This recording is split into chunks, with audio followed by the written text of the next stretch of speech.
Hey.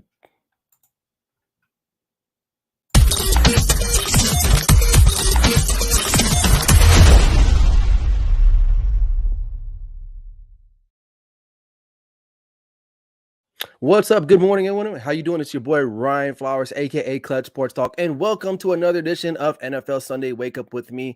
Happy Father's Day to all the dads out there, man. Hope you guys are doing okay. It's Sunday, so you know what that means. The show never stops on Father's Day. It doesn't matter, and I know you guys want to hear what's going on in the NFL. We got a great show today. We got a guest early on in the morning. We're going to be talking about Chase Young and the Washington Commanders. There's some trade rumors about him swirling that he may be heading to the Steel City in Pittsburgh.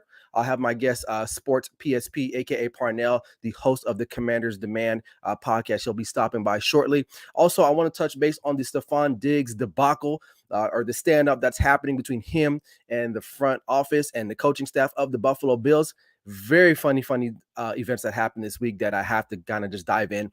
Also, I want to stay kind of in the Northeast pocket there and talk about the New York Giants and Saquon Barkley and his decision to possibly hold out since, mini camps have started or OTAs. He was not in attendance, so we'll dive into that. And finally, proven or unproven. I have 4 veteran quarterbacks that have they're all in their different phases of their parts of their career right now. Some of them are proven and some of them are not. I'll dive into that. And make sure if you're watching the stream live here on YouTube, make sure you like and subscribe and follow, man. I appreciate I'm trying to bump those numbers up here on YouTube. So I appreciate that. But without further ado, man, does everyone sit back and relax and enjoy the show? This is Clutch Sports Talk. Wake up with me.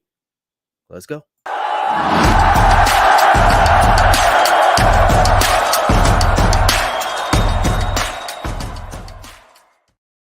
Welcome in, everyone. Hope you guys are doing all right. Happy Father's Day again. It's early here on the West Coast for me. My house is still sleeping, so I guess when they wake up, I'll get my little Father's Day card or whatever it is, what it is. But before I start the show, man, being a father is very important to me. It's the biggest job that I've ever had in my life.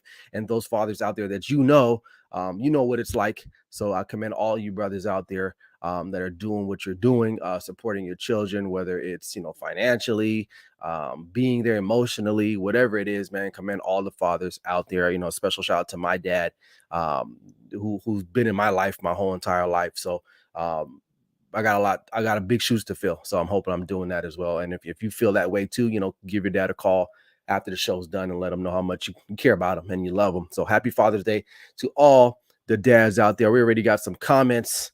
Got my guy, Let's Talk Sports with Richard Cole. He said, "What up? Happy Father's Day.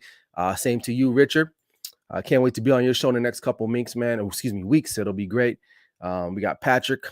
He said, "Happy Father's Day. My favorite NFL show to watch each week. Long live the grid." Yes, sir. Yes, indeed. Long live the grid. And with that said, I have one of my teammates on the grid.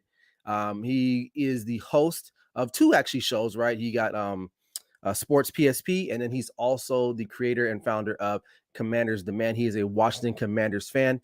And let me bring to the stage Mr. Parnell, aka Sports PSP. Let's get him in here. Let's see, where are you at? There he is. What's up, brother? How you doing, Parnell? Good, man. Happy Father's Day, man. I appreciate that, man. Thank you so much, man. Thanks for joining me early. Well, it's kind of late for you because you're kind of like on the East Coast, so it's like 11:07, but it's all right, good. Right. It's almost afternoon for you, so I appreciate you. I guess all that clapping, get that stopped out of the way. But other than that, thanks for stopping by, man. I wanted to bring you on because you are the Commanders guy for our grid, for our network, and I know there's been some rumors swirling around your boy Chase Young, who was drafted, very high out of Ohio State several years ago. And for the most part, he's shown flashes, of course. But Pittsburgh is definitely interested. That's one of the rumors that are out there, and perhaps in acquiring him via trade. From what I understand, the Steelers are very, very interested, and they're trying to figure out a way to maneuver this trade. Although being, because Chase Young has I think he's owed, $11 million this year. And I believe this Pittsburgh Steelers only have about $16 million in cap space. So they're going to have to get really shifty if they're able to kind of pull off this trade. So, and on top of that, they still got other guys on the defensive line that either need to get paid or are still pretty suitable. You got Deron Payne, Montez Sweat, I believe Jonathan Allen. All these are very, very highly drafted guys, very talented players. And it just seems like Chase Young might be the odd man out. So, Parnell, what are your thoughts? Number one, on the Chase Young situation and where does he fit in the Commanders organization? And as well, if you have any thoughts on the Pittsburgh deal? I would love to see Chase Young finish his career as a Washington Commander. I think when healthy, he does make a difference for the team. Now, as you mentioned, we took care of Darren Payne with the contract. I'm glad that we still have him. We have to address Montez Sweat because he's entering free agency. But with Chase Young, the concern, however, is the durability part. When Right. he's available and when he's out on the football field, he can produce. But and we also forgot the Commanders, they didn't pick up his 5th-year They option. did not. Right. So they feel like it's a make it or make it year. It's a prove it year for Chase Young. Now in Pittsburgh, he can definitely fit well with that defense. He could provide that type of presence. He can stop the run. He's a freakish athlete. So I think him and Mike Tomlin would definitely work. But Pittsburgh, we're not, if you're Washington, we're not going to get any first round picks. Chase Young is not worth a first round Right. pick given his durability and the production.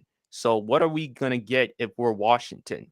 A second, a third, maybe a fifth for a Chase Young. And plus you mentioned Pittsburgh has like what $16 million left in Mm-hmm. cap space. Mm. So he could definitely fit in for the Steelers. I would love to see him stay as a Commanders fan. We definitely drafted him that high. We drafted him, I think, number 2 overall Yep. back in 2020, right after Joe Burrow. Yep. I just think if he's healthy and if he can play, of course, the Commanders, they're going to have to find a way to take care of him. But if he feels like he doesn't want to be with the Commanders anymore, then I have no problem with trading him. And at least we got to get something in return. You can't lose someone like him for nothing. No, I agree. And like I said before, that your defensive front is super talented. I mean, I think they can afford to lose him per se. Do you want to lose him? No, you don't. And then I look at it from the Pittsburgh Steelers angle. I'm kind of torn because here's the thing. Hmm. On paper, he seems like he'd be great there. And if I'm the Pittsburgh Steelers, you have a guy like TJ Watt, who's also an amazing player on one end. He is. He also gets hurt a lot too. And so if you're thinking about bringing in another type of, let's say, quote unquote, franchise type of edge rusher who also has a history of being hurt. So now you're going to have 2 bookends that are always hurt. And that's a lot of dough to be investing in a team that, I think a lot of people would say the Pittsburgh Steelers are, I wouldn't say Super Bowl contenders, but they're a little bit above average, I would say. And I feel like they maybe have some other areas that maybe they probably should address. So for me, I think he should stay in Washington. I think so. But again, it all boils down to the new ownership, obviously with the Commanders. What's going to happen with that? Do they feel like they want to invest in a guy like that, considering that they still have like 3 other really super talented guys that they're going to have to pay some of those guys too, and they may lose out on one of those guys, obviously. They will. But it seems There's no like way right they now, can keep all those players. yeah, there's no way. But I feel like right now Chase Young, only because of the injuries, is the kind of the odd man out. Exactly. So it's a very rough situation for him. Do you think, are there any other, I know you don't want to see him go, but do you think there's anyone else out there that could realistically make a push for him at this point? I mean, there's Pittsburgh. I don't know any particular team. I would trade him to the AFC. I Yeah, definitely want to keep get him him out of in the NFC because yeah. we're gonna have to deal with him for a long period of time. I don't know who Oh, is actually interested. Maybe the Patriots. yeah. So they could add some defense. Yes, Although but I as a like defense. Matthew Judon. I love Matthew Judon. Well, and we got a comment here from Patrick. Patrick. He's mentioning Detroit could Oh possibly yeah, swing a I trade forgot Detroit. with Aiden Hutchinson and maximize your roster. So yeah, not bad. Aiden Hutchinson, he's looks like he's coming on as a beast. You pair him on the other side. But again, I still think he'll find a way to stay in Washington. I think they got to keep him. 11 million is a lot though for a guy that hasn't really played a full season since he's been in the National Football League. But once Right. he's on the field, there's no telling what he can do once he's given that option. So Richard Cole says, let's see, the Commanders need to find a way to keep him. Some of his injury falls on the conditioning Coach coach as as well. well. Okay, interesting take on that. Yeah, I mean, I get it. Yeah, some teams don't have a lot of injuries. You look at the Baltimore Ravens, but last couple of years, they've guys are just falling left and right. Yeah, some of that too is, and I don't know Chase Young. I don't know what his offseason regimen is. I don't know if he takes care of his body the way he probably should be. I would assume he does. You would think so. But then you got some guys that are just injury prone, and he just might be one of those types of guys that it doesn't matter what he does. But it is shocking He can though, work Ryan, out. because again, he's from Ohio State. And Yeah, what I've seen is a pattern of players like the Bosa brothers, Joey and Nick. They've yeah, had their yep. Heard a lot injury, too. Yeah. and then with Chase Young. So is it like coincidence or That's a good point. Yeah, you know what? And the same thing goes for those Alabama boys too. Nick Saban runs those guys into the ground. They play them a lot. They work them hard, and then they get in the NFL, and they're like they just break down within a couple of years. Now, obviously, there's some outliers out there, but it seems like Ohio State could be the next, Justin Fields getting hurt. right? I don't know. So that's an excellent point, and maybe Chase Young. I wouldn't say he's past his prime, but perhaps maybe he's got a lot. He's got a lot of wear and tear already on him already. And the funny thing is that he sit out like the last couple games of his last year. I forgot what the story on him He only was. played like I think 3 games, Yeah, and because that's about he it. got hurt. Didn't he get Yes, hurt? I think, and then he just ended up sitting out the rest of the year. So right, I don't know, man. If I'm the Commanders, you want to keep him, right. but I don't think you can keep him at the end of the day, especially not at 11 million. Now, if he wants to restructure, that's one thing. And it's sad because of the talent that he has, And the upside. and the upside is crazy, but those darn injuries, man, it really hampers your team. Your But team. here's the but here's the concern for me, Brian. I'm sorry to cut you off, but No, good. if we didn't pick up his 5th-year option, and if he has, let's say hypothetically, a great season, Right. then we have to take care of him because again, the Giants, they made the mistake with Daniel Jones. They didn't pick Yeah. up his 5th-year option. Yeah. He had a solid good year last year, helped him get to the playoffs, win a playoff game, and then he was compensated. Right. So if we're Washington and if that situation hypothetically, if that happens, how's that going to help us in cap space and stuff? No, you're right. You're absolutely right. And I think the Commanders are probably just they're rolling the dice on this one. I think they probably feel, listen, the guy hasn't played a full season yet for us. We have other guys in the barnyard there that can still get the job done and still be on the field. We're willing to let him to walk if that's the case, or at least test the free agency market. And not to say that he doesn't get hurt again. And I don't wish that on anyone, obviously. But there is what's the word?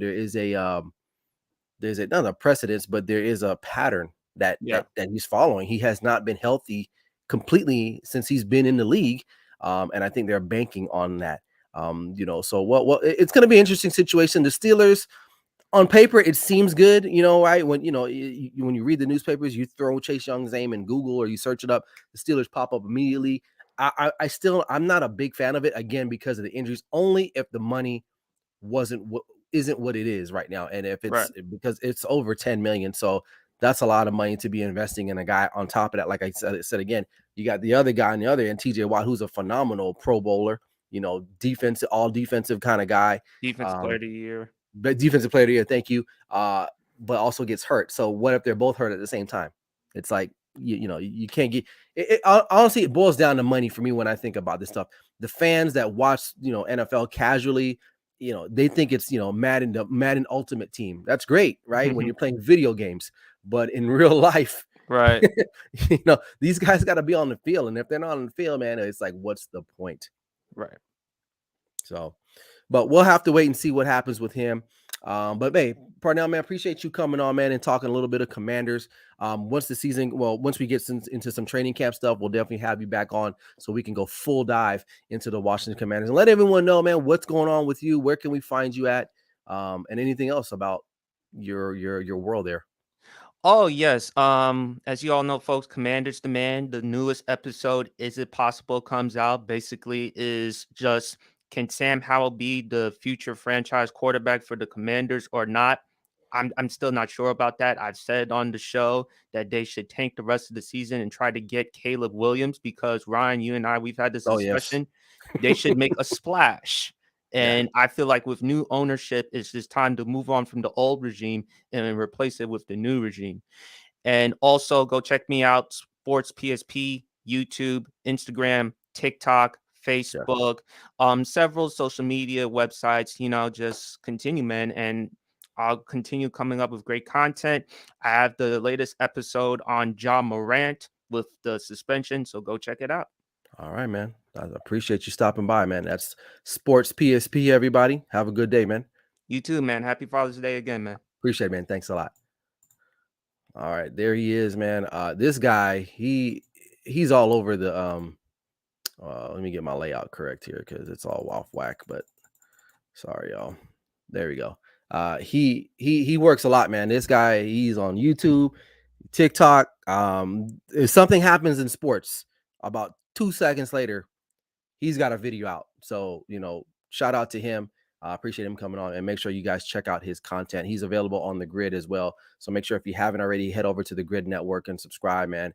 A lot of great content creators there, including my guy Parnell. All right, we'll keep it rolling, man. Listen, I don't know if you guys can hear. That's my stupid Google Chromecast thing in the back, kind of like Alexa. But anyway, we're going to keep the show rolling. I want to talk about what's happening in Orchard Park with the Buffalo Bills and Stefon Diggs. Now, what a week it's been. Look, it was a bizarre type of thing, Bills mini camp started, obviously, and it was kind of a roller coaster of drama this week, starting off with Stefon Diggs being absent from day one from practice, and then Coach McDermott coming out and saying, he's a little concerned and yada yada yada. So then the next day, he comes back. Coach Sean McDermott comes back and tries to put on a little damage control and kind of made it worse. It would have been so basic if Sean McDermott just said, you know what, Stefon Diggs was excused, for whatever team reasons, and left it at that. But because he opened up his mouth and spewed out some words, the media don't be messing around, and they took that and they ran with it. But because he was like, "Oh, I'm concerned," we've had conversations, yada yada yada. He's not happy. We're kind of at a crossroads. I'm concerned. And then the next day, you're like, "Oh no, it's all good, man. We just sent him home. We all needed a break. A break from what?" Right? That means there's a problem. People don't separate because you feel good about a situation. You separate because there's an issue, and there definitely is an issue. But McDermott, throughout the week said, the problem is resolved. Stefon Diggs did eventually come back to minicamp a couple of days later. Josh Allen was interviewed. You could tell he was kind of caught off guard and he didn't know what the hell he was talking about. So they did not do themselves a favor in the eyes of the media. And then to make matters worse, Diggs takes to Twitter, and I'm just reading what he says. He says, I just be letting people cap. If them lies help you sleep better, tell them, big dog. So listen, man, I just the Bills they bumbled it this week, and my boy Barry Grant Jr. I don't know if he's watching it. I know, but he's got like a dummy of the week's spot on his show maybe for next week. The Bills need to be the dummy of the week or something because they totally bumbled this. Listen, there's no big surprise that there's a problem with Stefon Diggs and the ownership or the leadership in Buffalo, right?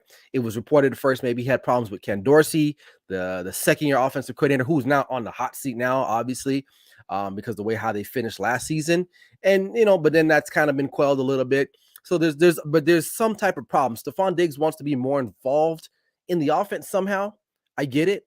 But here's the real brass tacks about this whole situation. Number one, Stefon Diggs, the Bills are not trading you. Okay, they're just not. They won't. And why would they? Okay, you're still under contract. You need to show up and just play. And I know people will say, don't say it, Ryan. Don't say shut up and play. Listen, in this case, he's got to shut up and play, man. The Bills are still a contending Super Bowl team. You have one of the better quarterbacks in the league.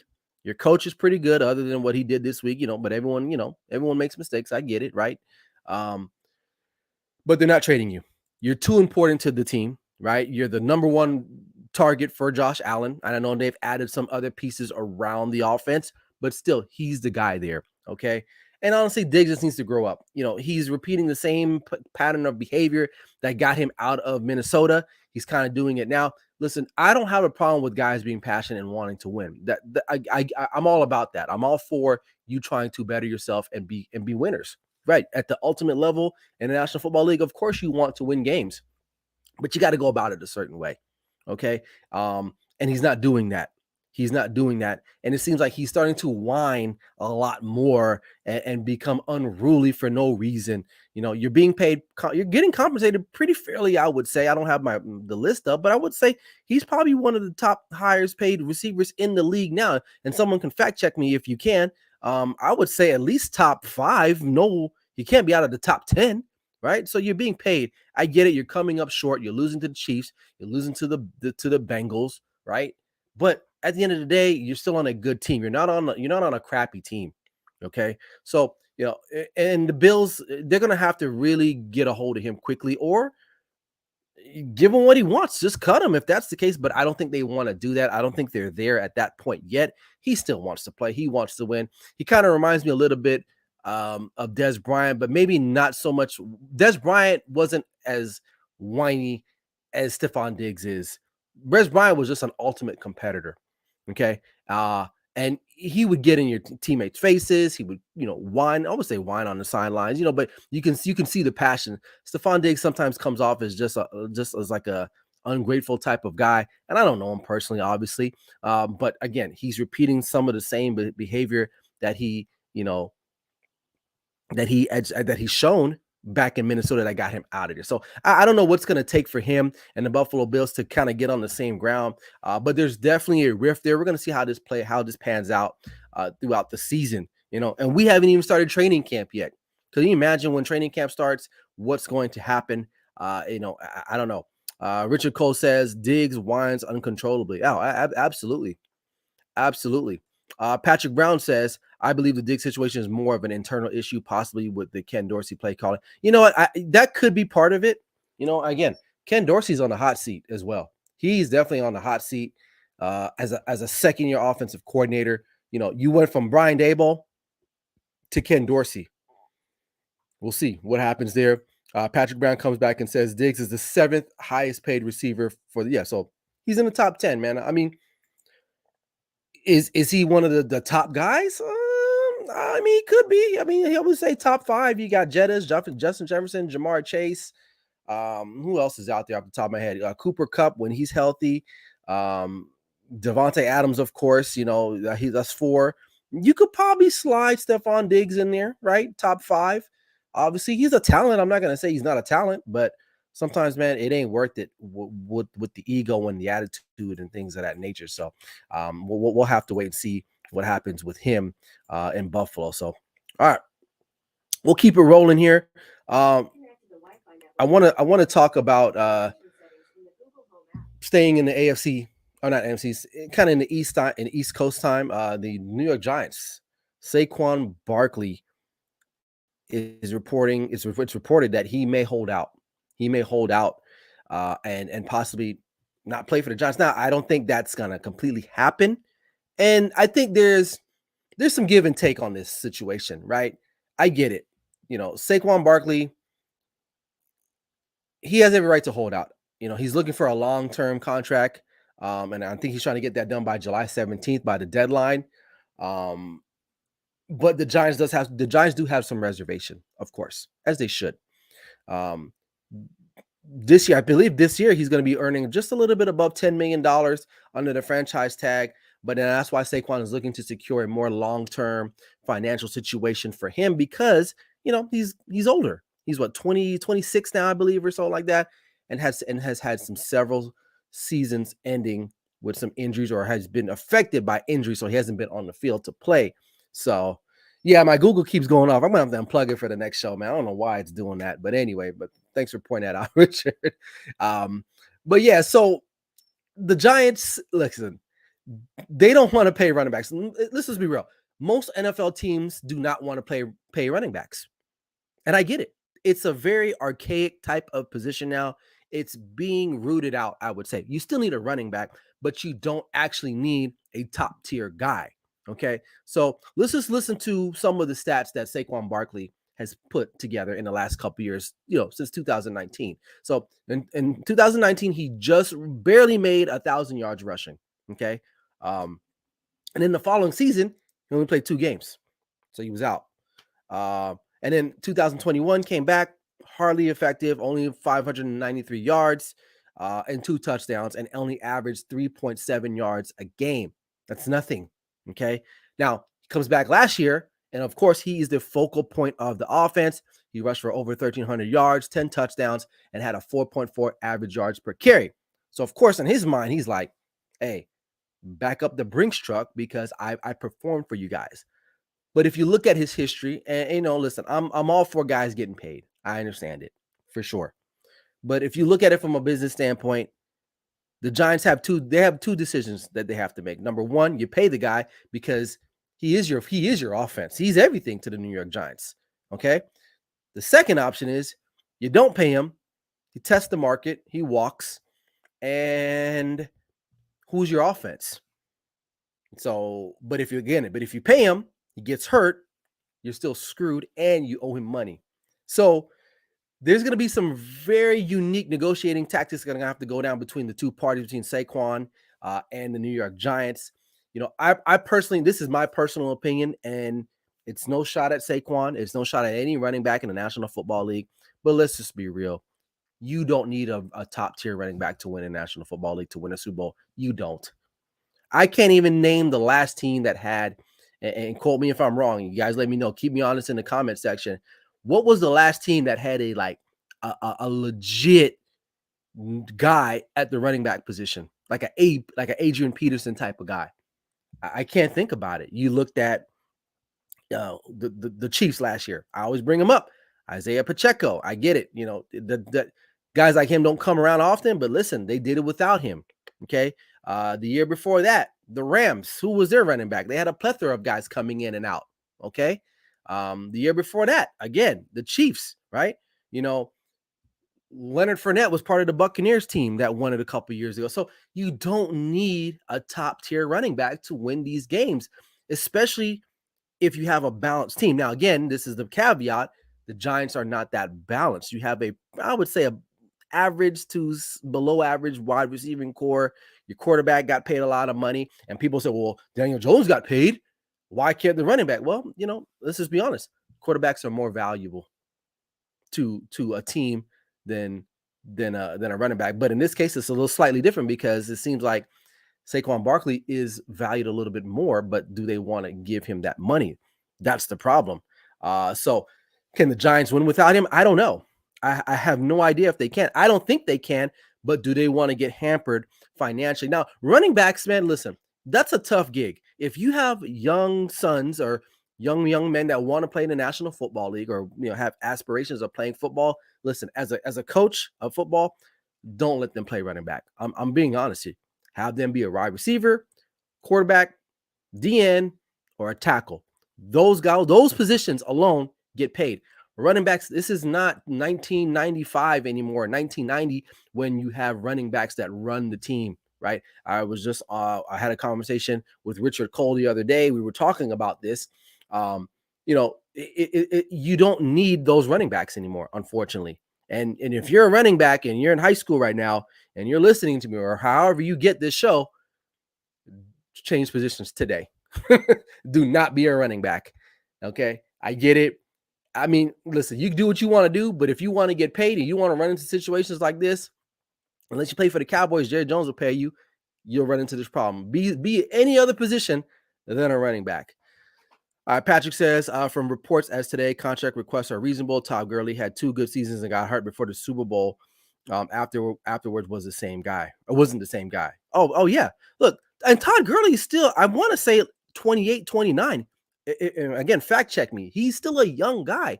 But look, the NFL ravaged him, right? After he hurt his knee, he had really 2 good years in LA. And then, the guy, he's nowhere to be found. Right. Richard Cole says the day of the smash mouth are over. Running backs today need to be more of a receiver flanker type. Oh, absolutely. And one of my good friends, we always talk about this, Reggie Bush. If Reggie Bush was in his prime today, he would be arguably one of the best running backs in the National Football League. He was ahead of his time coming out of USC. He came into the league when they were kind of just starting to really transition. A lot of the teams having running backs that can catch out of the backfield. Marshall Faulk was a trailblazer in its own right, and people forget about him because he could catch. But guys like that, if they played today, they would be highly valued, like Christian McCaffrey, guys like that. And Saquon can catch too. But at the end of the day, you just don't pay running backs because after 2-3 seasons, it kind of sucks for them. Because here's the thing. Their rookie year, everyone, they're getting the ball out, they're running. Second year, they get the ball even more. And after that second year, most teams are kind of like, well, I don't know, man. You got a lot of carries on you. You got a lot of touches. Do we want to commit financially to that? And that's a bit of a problem, right? If you think about it in the grand scheme of things, and therefore you get what you get. Let's see. Patrick says Gurley's knees issue reared its ugly head, and he never bounced back, even though he had a prior ACL tear in college. The wear and tear, it definitely ended his career shortly. And someone check for me if he's under 30. I want to say he's like 28, 29, if that. And Saquon is what, 26. And it seems like he's been in the league forever. All right. So I don't know. I guess if I'm being a prudent GM, if I'm putting my GM thinking cap on, we got there's two ways I'm looking at it. We got to find a way to maybe come and meet in the middle, right? Maybe have some incentive based options within the salary. But we can't just give you a boatload of money, man, because again, in the last couple seasons he had, other than last year, he has not proven to be healthy enough to stay on the field. And that's a bit of an issue. If you can't play, why are we paying you that much money? And I get it. He's important to the team. I won't deny that. He is the most important player on that team outside of Daniel Jones. Okay. So we'll have to see what happens. And finally, the last one on the comment on this one, Zeke got the richest contract in 2019. We all were like, get it while you can, but at the same time, offense transitioned to a pass first, as we witnessed Zeke's yards per carry. Yeah, it's a passing league. The football is a passing league, and you're seeing it from the ground level, all from middle school through high school. Putting the ball in the air is important. It's vital. Okay. And running the football, although it is a part of football and it's still important, you got to be able to run the football every now and then, but it doesn't have the same onus as it once did many, many years ago. So we'll leave it at that. Okay. Last topic before we get out of here today, I want to talk about some quarterbacks, and I want to let me know what you guys think in the comment section, what your thoughts are. So we have proven or unproven quarterback edition. Okay, so I got 4 quarterbacks I'm going to break down, and we'll talk about it. And I'm going to tell you if I think they're proven or unproven. You guys let me know what you think in the comment section live, or if you're watching this video later on. So the first guy I want to start is in Miami, South Beach, Tua. Now he's been in the league, 3 going into his 4th season now. Last year it started great. He was on a trajectory to be, one of the top quarterbacks from a statistical standpoint. And then it all kind of got derailed with, the multiple concussions, things of that nature. However, though, prior to that, it wasn't always roses and rainbows. We saw him get pulled several times during games, during the Brian Flores regime, and Ryan Fitzpatrick was inserted. So it always hasn't been perfect for him. Tua, to me, is kind of right there in the middle. We see glimpses of it if he can stay healthy. Okay. Now, there's been reports, back in the day, he wasn't ready to be a starting quarterback in the National Football League. He did not understand how to run a 2-minute offense towards the end of halves or toward the end of games. That's why Ryan Fitzpatrick had to be inserted in those particular situations. Not because Ryan Fitzpatrick was more talented than Tua. He just didn't have the mind for the game, not the maturity. And you can even go, don't even quote me on this, but you can go read it. Tua has acknowledged the fact that he wasn't mature enough, okay, to handle some of the tasks that were being asked of him as a starting NFL quarterback. Now, I'm not going to. We do this a lot. Guys have one good year or have a good little stretch, and they do this a lot in the NBA. They always try to make guys bigger than what they are, right? And the NBA is perfect at doing this. right? In the NFL, it's a lot different. And for me, Tua is unproven. Okay. Now, Miami fans might hate me for it, but it is what it is. If we're keeping it real, if we're keeping it a buck, and yes, I am a Cowboys fan, and yes, I'm commenting on other teams, players, and I get this in the comment section all the time. Like, it's an NFL show. I'm talking about other NFL teams, people. So relax or don't watch. Simple as that. So I don't think that Tua sucks, but he still hasn't proven himself yet enough. I got to see it for a long duration. It ain't about just a quick little glimpse, because anyone could look good, right? For a short amount of time. It's for an extended amount of time. That's what's going to tell me if he has what it takes to be sustainable in the National Football League. Now I get it, injuries are going to be a big thing for him, because he could be one concussion away from never ever playing again, unfortunately. And I don't wish that upon him. I hope Tua could bounce back and go through the season and be injury free as far as concussions are concerned, right? You don't want to see that, because he was having such a great year. And you look at that roster around them in Miami, man. It's a track meet, they got all kind of guys over there. So again, Tua, to me, unproven. I got to see a little bit more from him. All right, the next guy. Some of you might disagree with what I'm going to say about him. We'll see. Right, Kyler Murray out here in the desert in Arizona. Number 1 overall pick a couple years ago by Cliff Kingsbury and the Arizona Cardinals. Now Cliff is gone. New head coach steps in. Kyler's hurt all the time, it seems like. I'll say this though about Kyler. Now we'll start with the positives. Okay, he came into a franchise that needed quarterback help immediately. The Cardinals had taken Josh Rosen the year before, very high, didn't work out. They shipped him gone, or he's out of here. And God knows where Josh Rosen is. I don't know where he's at anymore. Kyler comes in, instantly is a star. Okay. He at one point, probably one of the top quarterbacks in the league, given his, diminutive size. And then all of a sudden, things just started to derail. Contract situation came up.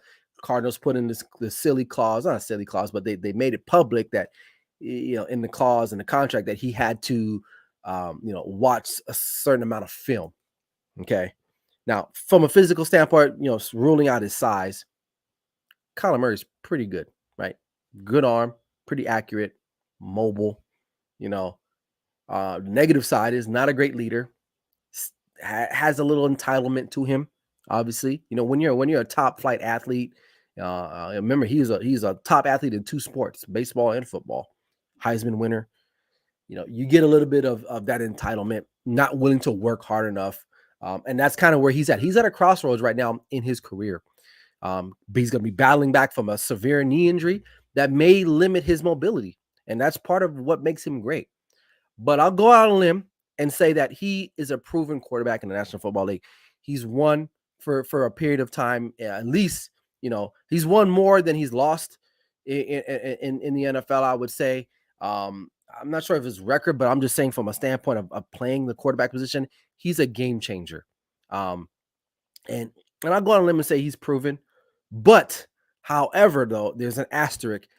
I still need to see a little bit more from him, especially the way he bounced back off this knee injury.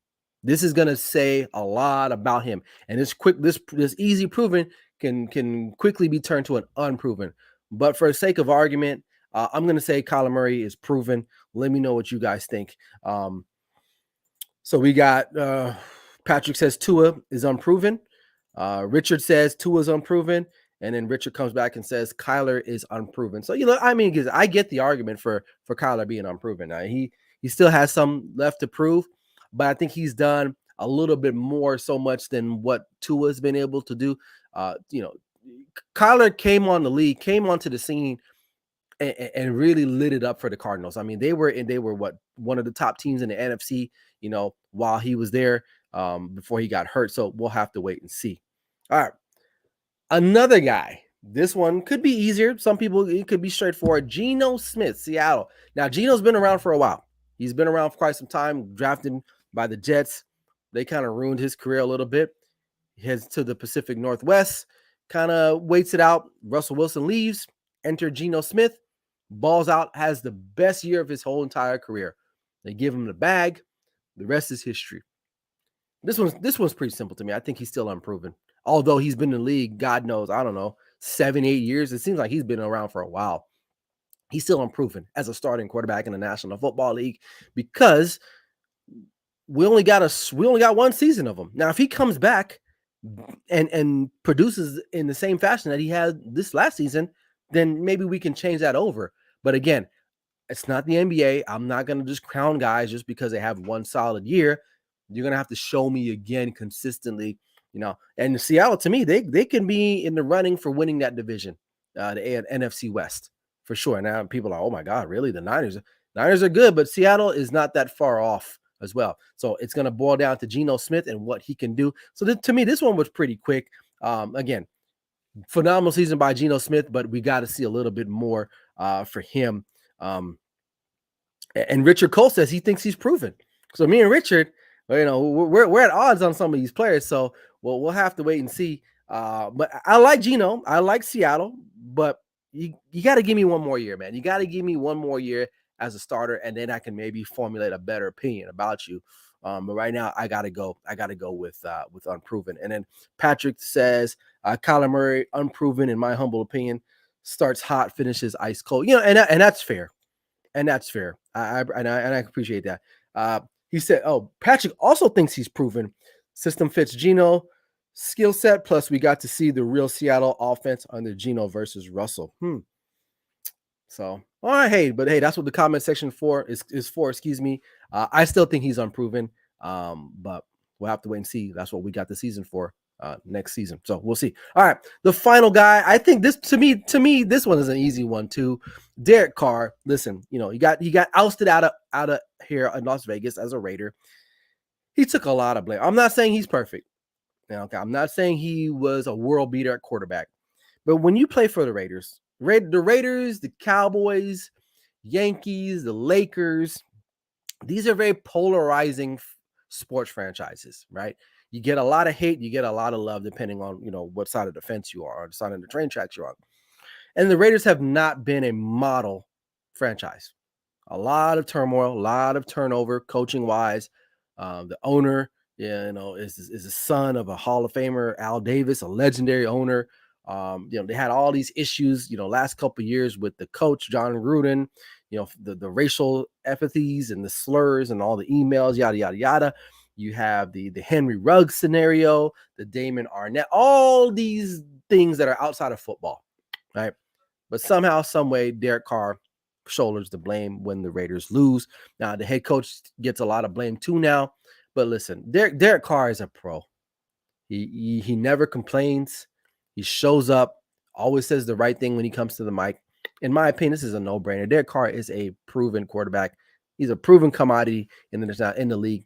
Now, he's not Patrick Mahomes. He's not Joe Burrow. He's not, a lot of these other guys that we hold in high esteem, right? But he's a good quarterback, and any team that would have him would be blessed to have him. And to me, this one was simple again.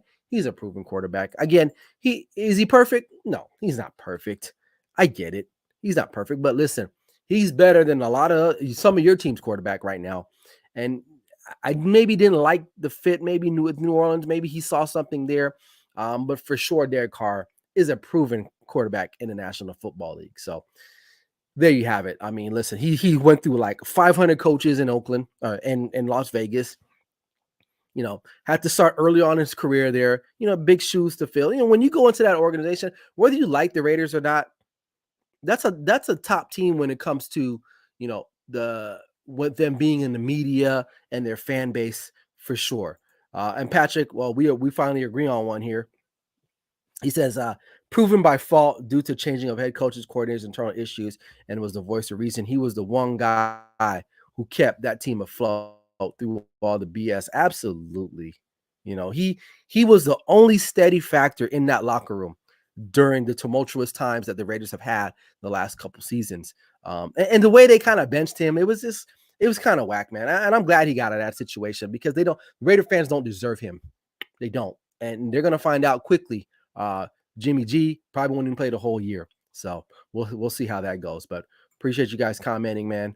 But yeah. So I don't know. We'll have to wait and see what happens. But there you have it. We got Tua for me, unproven. Kyler, proven. Geno, unproven. And Derek Carr, proven. So that's it. And you hear that music in the back? That means I gotta roll, man. I gotta enjoy the rest of this Sunday, man. But I appreciate you guys stopping by in the comment section. Shout out to everyone in the comment section, man, keeping it lit for me. I appreciate you guys. Again, happy Father's Day to all the dads out there, man. It ain't easy, but somebody's got to do it. And dads, this is our day, man. Let's represent. Love your children. And that's it. So I'll be back next week, Sunday, same time, same channel on the Grid Network. Also check me out on my YouTube page as well. Be on the lookout for some TikToks that's coming out this week. Other than that, man, that's all I got. So again, appreciate you guys for watching, and those that'll be listening, thank you as well. Until next time, like I always say, this is Clutch Sports Talk, NFL Sunday Wake Up with me, Ryan Flowers. Never settle till the work is done. Let's go. I'm out. Peace.